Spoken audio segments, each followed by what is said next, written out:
The Great Hall of the Galactic Council was quiet. Thousands of aliens from hundreds of worlds sat in their seats. They all looked down at the small human woman standing in chains at the center of the room. Park was 23 years old. She was short even by human standards. Her black hair was cut close to her head. Her dark eyes showed nothing. No fear, no anger, just emptiness. Ambassador of the hegemony stood at the speaking platform. He was tall and thin, with gray skin and 4 yellow eyes. His long fingers moved as he spoke, showing his pleasure at what was happening. "The human soldier killed 17 peacekeepers," said. His voice echoed through the hall. "She showed no mercy. She is a monster like all humans, a product of their death world." Did not speak. She had learned that speaking did not help. The council had already made their decision before this trial began. This was just a show for the cameras. What did not say was simple. Those 17 soldiers had been burning a human colony. They had been killing farmers, killing children, had been the only soldier close enough to respond to the emergency call. She arrived to find bodies in the streets, small bodies. She found a little girl hiding under her dead mother. The girl was crying and covered in blood. Something broke inside that day, or maybe something woke up. They had better weapons, better armor. They were bigger and stronger, but was human. She was born on Earth, a planet so dangerous that most alien species could not survive there for a single day. Humans evolved alongside lions and wolves and bears. They learned to hunt before they learned to write. Killed all 17 soldiers in 40 minutes. She used a broken rifle, a knife, and her bare hands. When backup arrived, they found her sitting among the bodies, still holding the little girl. Now she stood in chains, while the galaxy called her a murderer. Captain Shin watched from the upper gallery. He was her commanding officer. He was 35 years old with a serious face and tired eyes. He had tried everything to stop this trial. He had called in favors. He had begged generals and politicians. Nothing worked. The wanted blood. They wanted to show the galaxy that humans could be punished, that humans were not special, that the so-called death could be broken like anyone else. Knew the truth. This was not about justice. This was about fear. Every species in the galaxy had heard stories about humans, about their endurance, about their pattern recognition, about their strange ability to bond with anything, even predators. The aliens were scared, and scared people did cruel things. "The sentence," announced, his 4 eyes bright with pleasure, "is exile to 7, effective immediately." A murmur went through the crowd. Even some of the council members looked uncomfortable. 7 was not just a prison planet. It was a hunting ground. The apex predator species of the galaxy sent their worst criminals there. The criminals hunted each other while cameras broadcast everything to paying viewers. No one survived 7. The average after arrival was 3 days. Finally showed emotion. She smiled. It was a small smile, thin and cold, and it made several nearby aliens step backward. "The human accepts her sentence," a council official said quickly, eager to finish the proceedings. Guards moved forward to take away. They were massive insect-like creatures with blade arms and armored shells. They grabbed her roughly, not caring if they hurt her. As they dragged her toward the exit, turned her head, she found in the crowd. Their eyes met. Expected to see despair. He expected to see a soldier accepting death. Instead, he saw something that made his heart skip. He saw anticipation. Winked at him. Then she was gone, pulled through the doors toward the transport ship that would carry her to her death. Stood frozen for a long moment. Around him, the council members were already talking about other business. Park was already forgotten, just another human sent away to die. But could not forget that smile, that wink. He had known for 3 years. He had seen her in combat. He had watched her do impossible things with impossible calm. The council thought they were sending a prisoner to execution. They thought they were making an example. They had no idea what they had just done. Left the gallery and found a quiet corner. He pulled out his communicator and made a call to Earth, to someone who owed him many favors. "Admiral Bay," he said when the connection opened, "we need to talk about extraction options." There was silence on the other end. Then a deep voice replied, "I am listening, Captain. Tell me everything." Far above the planet, a transport ship carried toward the jump gate. She sat alone in a cold cell, her chains bolted to the floor. The guards had already forgotten about her, just another dead woman flying to her grave. Closed her eyes and began to plan. She thought about the research she had done on 7 years ago just out of curiosity. She thought about the species that hunted there, their strengths, their weaknesses. The aliens called Earth a death world because it was dangerous. They did not understand the full truth. Earth did not just create survivors. Earth created the greatest hunters the galaxy had ever seen. The Council wanted a show, would give them one, but they would not enjoy it. She smiled again in the darkness of her cell. The ship jumped to hyperspace, carrying her toward a planet of apex predators. They had no idea what was coming. The drop pod hit the ground like a meteor. Metal screamed and tore. Glass shattered. The whole thing rolled 3 times before stopping against a massive purple tree. Inside coughed blood. Her body was broken in several places. 3 ribs cracked on the left side. Right shoulder pulled out of its socket. Cuts everywhere from flying debris. The prison jumpsuit they gave her was already torn and soaked with red. She laughed. It hurt to laugh, but she did it anyway. They had not even given her a parachute. They wanted the landing to kill her. They wanted her to die before the show even started. But humans were stubborn. Humans did not die easily. Grabbed the edge of the ruined pod and pulled herself out. Every movement was agony. She fell onto soft ground covered with strange plants that glowed blue and purple in the dim light. The sky above was orange, filled with 3 small moons. 7. The hunting ground of monsters. The air was thick and heavy. Gravity pushed down on her harder than Earth normal. Every breath felt like work. The smell of the jungle was sweet and rotten at the same time, like flowers growing on corpses. Looked at her shoulder. The bone was clearly out of place. She found a thick tree root, braced herself against it, and pushed. The shoulder popped back in with a wet crack. She screamed through her teeth, then went quiet. No time for pain. Pain was just information. Her body was telling her things were wrong. She already knew things were wrong. She did not need the reminder. She searched the crashed pod and found nothing useful. They had made sure of that. No weapons, no tools, no food or water, just her broken body and a torn jumpsuit. It was enough. Studied her surroundings. The jungle was dense but not impossible. She could see game trails cutting through the undergrowth. Something lived here. Many things lived here. The question was whether those things would try to eat her before she could eat them. She found a sharp rock and began working on a fallen branch. Within an hour, she had a rough spear. It was not pretty, but it would punch through soft tissue. She also made a smaller knife from a piece of the pod's hull. Night came fast on 7. The 3 moons gave some light, but shadows filled the jungle. Climbed a tree and wedged herself between branches. She needed rest. Her body needed time to begin healing. She slept for 2 hours, then something woke her. Movement below.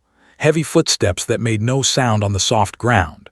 A clicking noise, like huge scissors opening and closing. Opened her eyes slowly. She did not move, she barely breathed. Below her tree stood It was 8 feet tall. Its body was covered in dark armor that looked like the shell of a beetle. 4 arms, 2 ending in massive blades that could cut through steel. Its head was a nightmare of compound eyes and mandibles. Those eyes saw in infrared. They could detect body heat through walls. The creature was looking directly at her tree. It knew she was there. It had been hunting her since she landed. had read about. They were one of the deadliest species in the galaxy.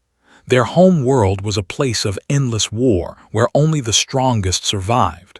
This one had been a warlord once, sent to Seven for some political failure. It had survived here for over a year. It had killed dozens of other exiles. It thought was just another victim. It began climbing the tree. Its blade arms cut into the bark easily. It was fast despite its size. It would reach her in seconds.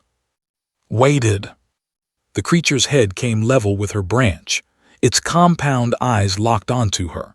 Its mandibles opened wide, ready to bite through her skull. Moved. She did not fight the way aliens expected. She did not try to match strength with strength. Humans had never been the strongest animals on Earth.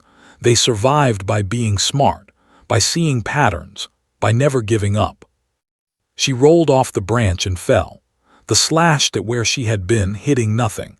Grabbed a lower branch, swung, and came up behind the creature. In that half-second of confusion, she saw what she needed. A gap between the armor plates at the throat, small, almost invisible, but there. She drove her wooden spear into that gap, with all her weight behind it. They made a horrible sound. Blood sprayed thick and black. It fell from the tree, taking with it.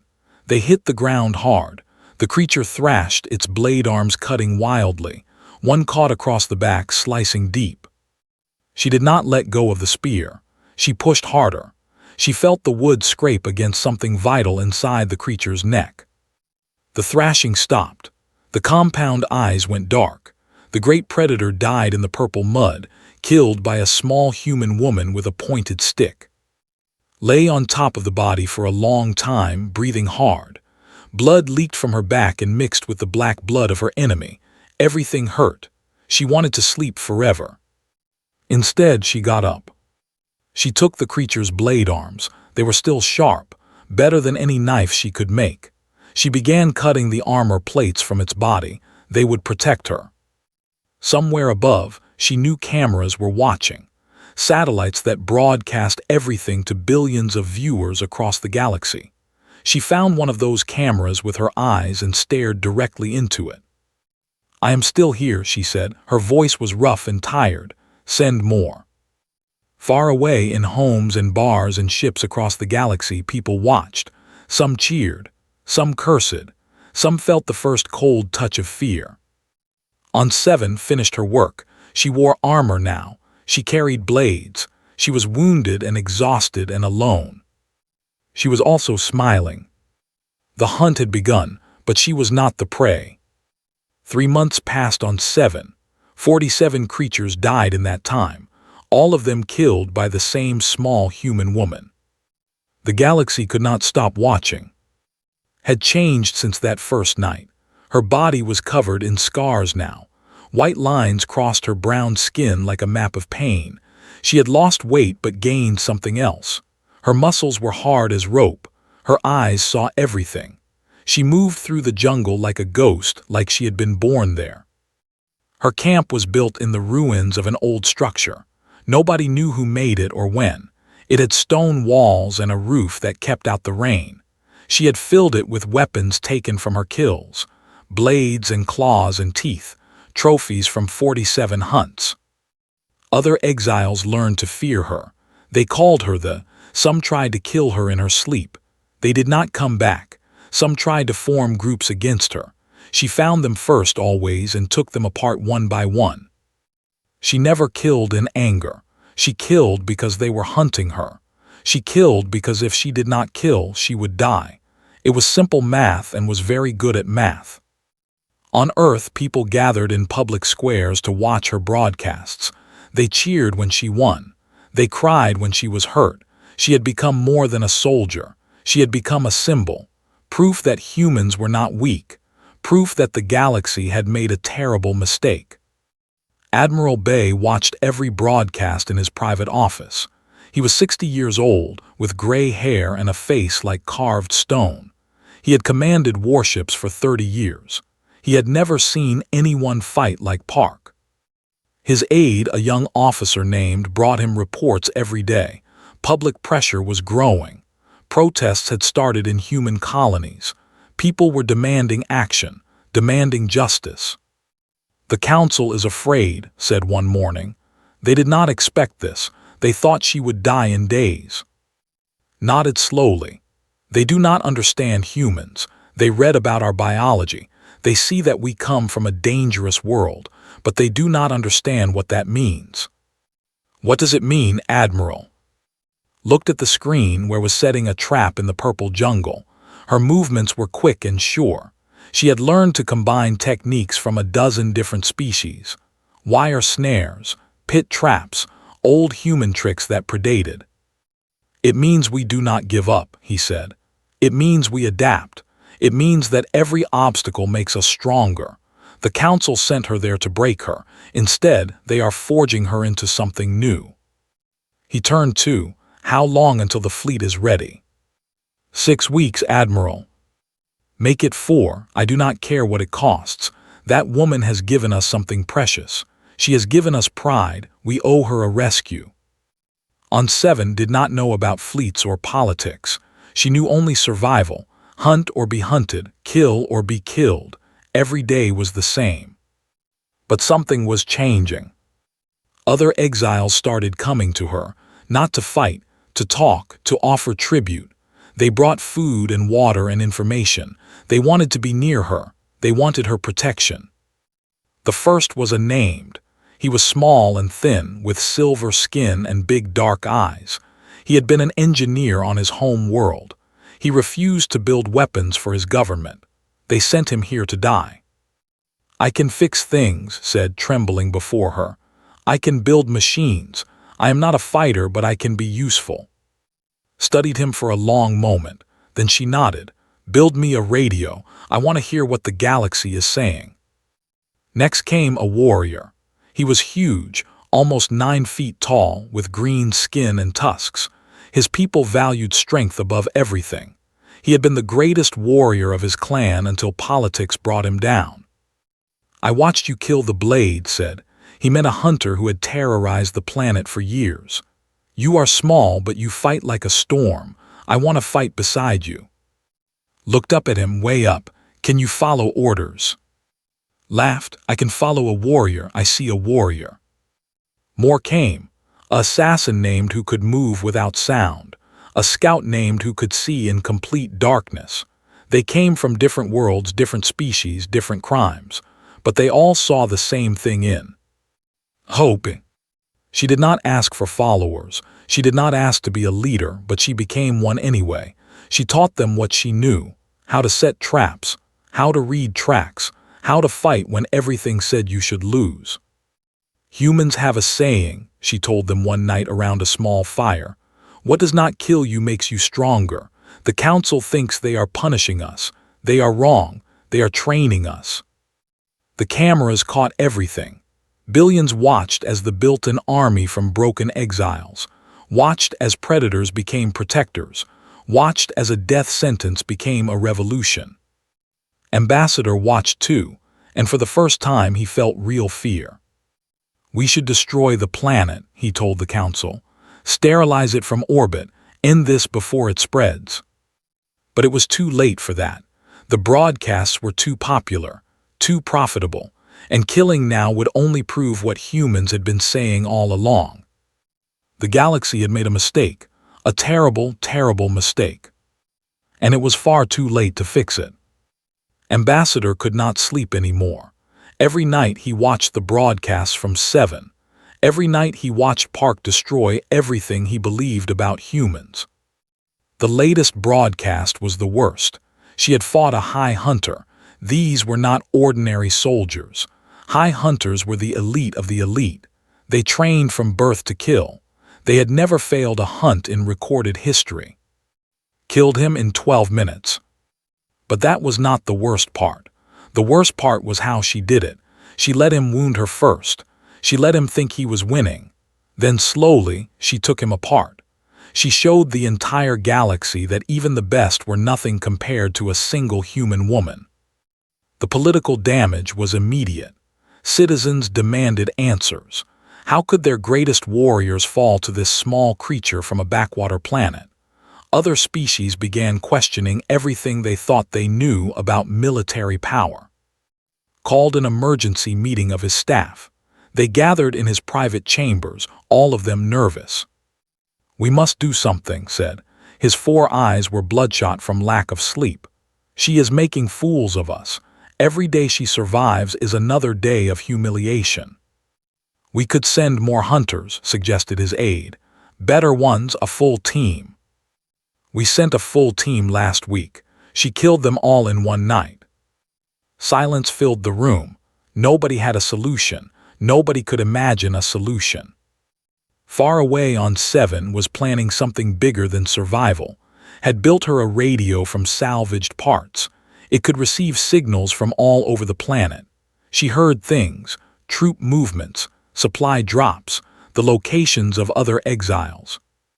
More importantly, she heard what the galaxy was saying about her. "They call you the Now," told her. His silver hands moved nervously. "The humans are protesting, demanding the council bring you home." Sat cleaning her blades. She had many now, different sizes for different jobs. "The council will never let me go. I embarrassed them too badly." "Then what do? "We wait, we grow stronger, and we give them no choice." Her army had grown to 63 now, creatures from a dozen species who had learned to work together under her leadership. They were not friends exactly. Some of them had tried to kill each other before arrived, but they were soldiers, her soldiers. Was her second in command. He was human like her, a smuggler from the outer colonies. He had killed a customs official who tried to take bribes from his ship. The official died, went to 7. "I have news," said, approaching her camp. He was breathing hard from running. "Our radio picked up something big. The human navy is moving." Looked up. For the first time in weeks, something like surprise crossed her face. "Moving where?" "Here, Admiral Bay is assembling a fleet. They say 60 ships, maybe more." Laughed, his tusks flashing. "The humans come for war, finally a proper fight." But shook her head. "They are not coming for war, they are coming for us." She stood and looked at her small army. "The Admiral is smart. He knows the Council cannot stop him without starting a real war, and they are too scared of humans now to risk that." Emerged from the shadows. She was a former assassin, silent and deadly. She had been exiled for killing a corrupt politician who sold human children to alien slavers. "The Council will not just let a fleet enter space." "No," agreed. "They will talk, they will threaten, they will try to find a political solution." She smiled that thin smile. "We need to make sure there is no political solution." "How?" Told them her plan. It was simple. It was dangerous. It was exactly the kind of thing that only a human would think of. They would attack the broadcast center. 7 had a small station where all the camera feeds were collected and sent to the galaxy. It was protected by guards. Not many, because who would be crazy enough to attack it? "We take the station," explained. "We control what the galaxy sees, and then we broadcast our own message. We tell them everything. What really happened at Outpost Sigma, why I was really exiled, the truth about peacekeepers." "That is suicide," said. The assassin rarely spoke, but when she did, people listened. "The guards will call for reinforcements." "Let them. By the time reinforcements arrive, the whole galaxy will have heard our story. The Council cannot hide the truth anymore." Raised his hand nervously. "I can loop the broadcast, make it repeat on every channel. They would have to shut down the entire network to stop it." "Good, do it." The plan came together over the next 3 days. They studied the station layout. They watched guard rotations. They prepared weapons and explosives, trained them herself, showing them human tactics that no alien had ever seen. On the night before the attack, stood alone on a cliff overlooking the purple jungle. She thought about everything that had happened. The colony, the children, the trial, the exile, all the blood she had spilled. Found her there. He stood beside her in silence for a long moment. "Do you regret it?" he finally asked, killing those soldiers. Did not answer for a long time. When she spoke, her voice was quiet. I regret that it was necessary. I do not regret doing what was necessary. And tomorrow, if we die.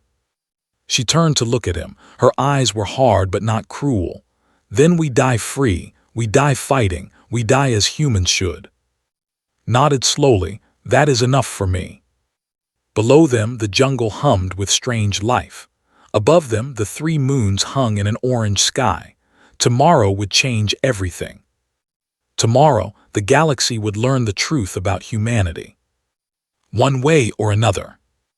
The human fleet came out of hyperspace like a fist punching through paper. 63 warships appeared above 7, their weapons already hot. At the center was the dreadnought Indomitable, the largest warship humanity had ever built. Admiral Bay stood on the bridge, watching the planet turn below. His face showed nothing, but his heart was beating fast.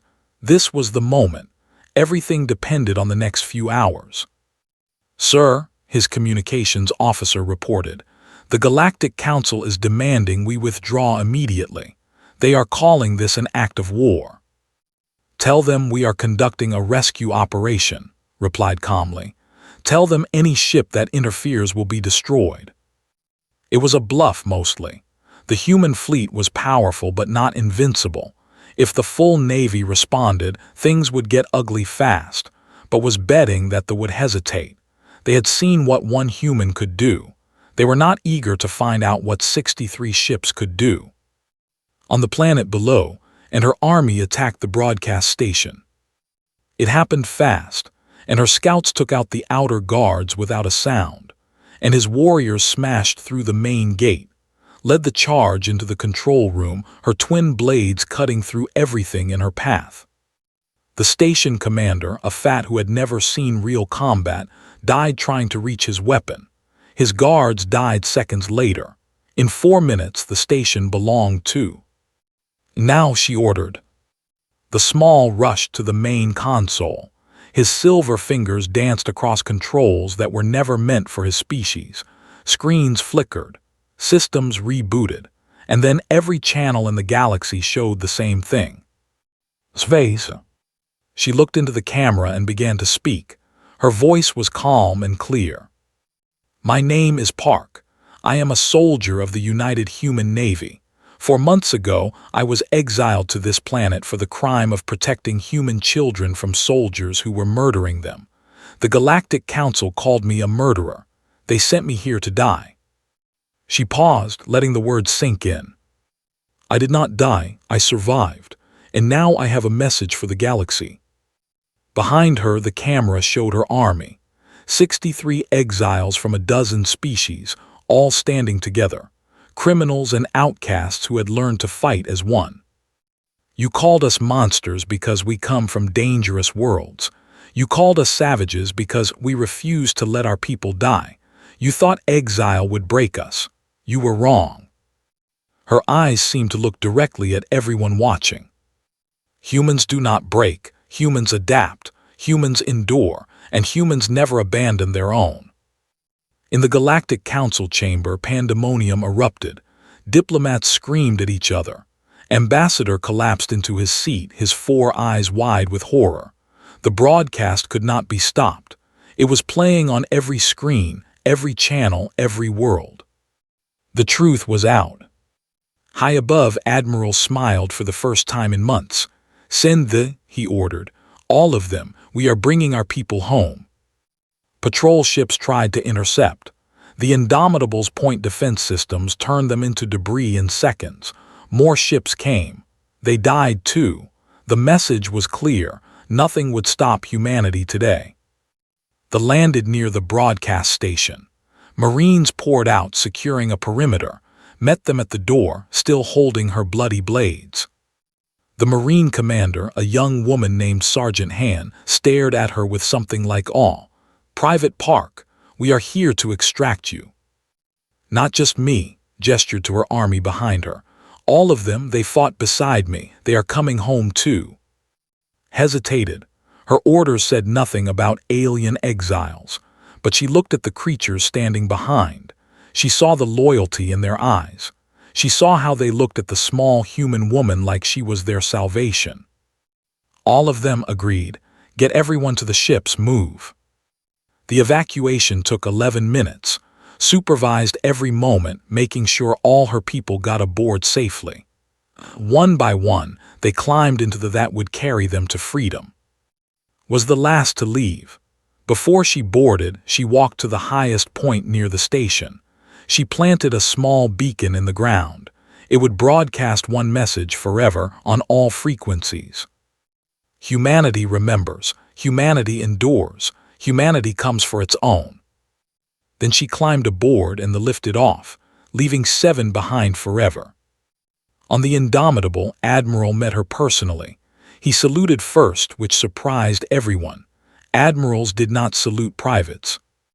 "Welcome home, soldier," he said. Saluted back. Her face was tired but her eyes were bright. "Thank you, Admiral, but I brought some friends. I hope that is not a problem." Looked at the strange collection of aliens filing off a giant, a small, assassin, others he could not even identify, all of them looking around the human ship with wonder. "They fought beside a human," said. "That makes them family. They are welcome here." The fleet jumped to hyperspace before they could mount a real response. By the time the Galactic Council recovered from the shock, humanity was already home, and the political landscape had changed forever. Ambassador resigned in disgrace, the hegemony from 3 council seats. Investigations were launched into what really happened at Outpost Sigma. For the first time, the galaxy saw humans not as dangerous primitives, but as a force that could not be ignored. Received every medal humanity could give her. She accepted them in silence, her thoughts far away. She had killed 61 people on 7. She would carry those faces with her forever. But when she looked at and in all the others she had saved, the weight felt lighter. In her quarters that night, she received a private message from Admiral. "The Council fears us now. Some say we should use this advantage. What do you think?" Thought for a long time before typing her reply. "Fear fades, respect endures. Show them what we protect, not what we destroy. That is how we truly win." The Admiral read her words and smiled. The young soldier understood something important. Being the strongest was not enough. True victory was not about killing your enemies. True victory was about being worthy of the power you held. Outside her window, the stars stretched on forever. Humanity had taken its first real step onto the galactic stage, not as monsters, not as savages, but as protectors. They had shown them the way. And the galaxy would never forget.